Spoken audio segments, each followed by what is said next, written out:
Hey everyone, welcome to The Explainer. I am so glad you're joining us today because we are diving into something that is absolutely crucial.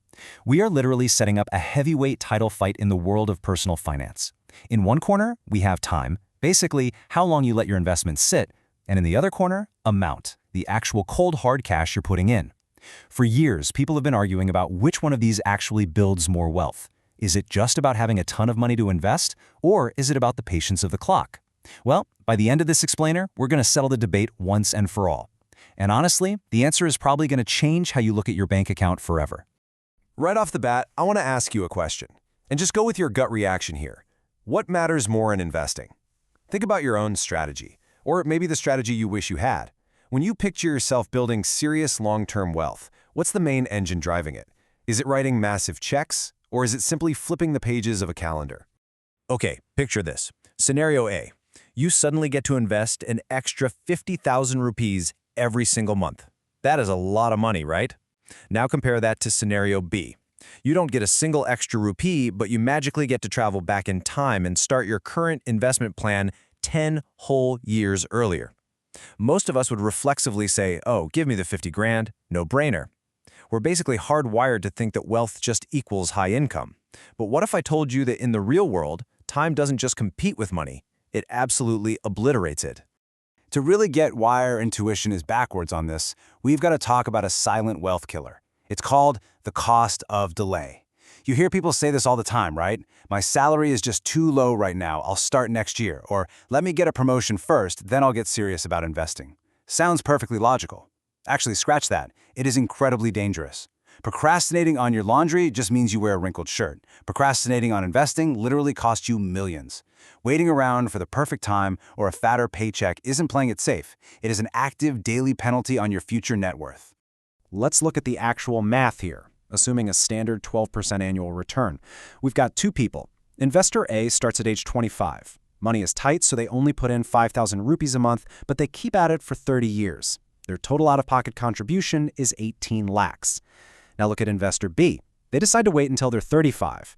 They've got a great salary now, so they aggressively invest 15,000 rupees a month. That's 3 times as much. They do this for 20 years, making their total investment 36 lakhs, literally double what investor A put in. But look at the final outcome. Investor A walks away with almost 1.8 crores. Investor B, despite putting in twice as much money and triple the monthly amount, they only end up with about 1.5 crores. Wait, what? Let that sink in for a second. The person who invested significantly less of their own hard-earned cash actually ended up creating way more wealth. It is the ultimate plot twist in personal finance. Investor A put in half the capital, but walked away with 30 lakhs more in profit. How on earth is that mathematically possible? Well, time simply gave compounding a bigger playground. That extra 10 years was vastly more valuable than an extra 10,000 rupees a month. So what's actually happening under the hood here? It's all about the compounding power of time. At its core, compounding is just your investments making a profit, and then those profits start making their own profits. It's like your money goes out, gets a job, hires some employees, and then those employees start hiring their own employees. But here is the catch. This exponential growth, it doesn't happen overnight. It needs a massive, uninterrupted runway to really take off. Let's map out exactly what that runway looks like, because compounding is kind of weird. If you look at the timeline, the first 5 years are, well, they're boring. It's like watching paint dry on a spreadsheet. You put money in and it barely feels like the needle is moving. This is exactly where most people get frustrated and quit. But if you push through to that 10 or 15-year mark, momentum finally starts building. The snowball gets heavier. And then you hit the 20 to 30-year mark and boom, it is a compounding explosion. The secret here is that early investing is incredibly unexciting, right up until the moment it becomes absolutely magical. Now, if you're watching this explainer and doing the mental math on your own age, you might be feeling a little panic creeping in. You might be asking yourself, uh-oh, did I already start too late? Have I totally missed my window for that compounding explosion? Honestly, it's totally normal to feel a bit of regret when you see the math laid out like that.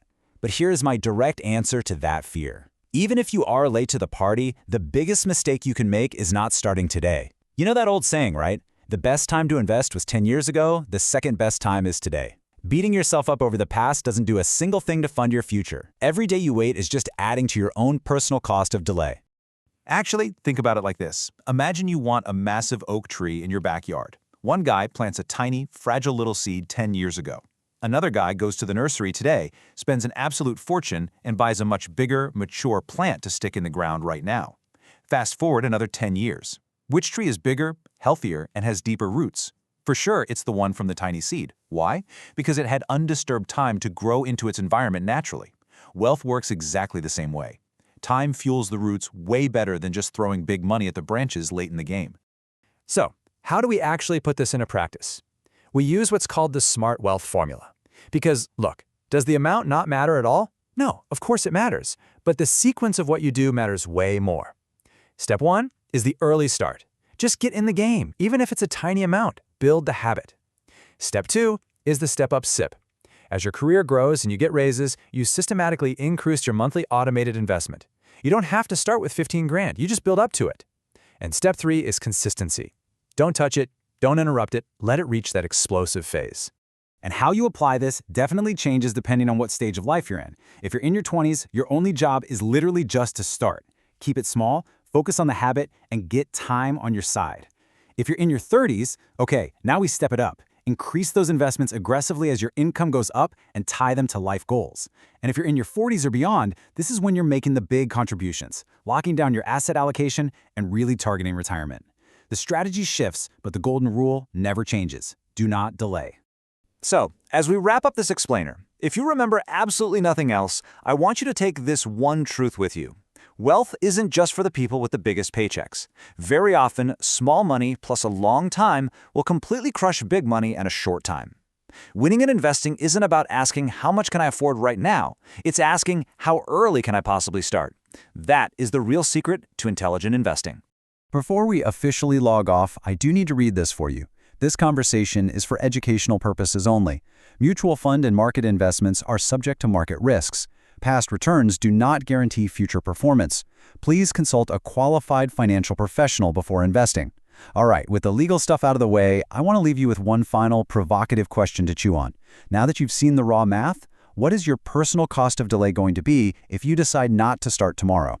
Thanks so much for hanging out and learning with us today, and I'll catch you in the next explainer.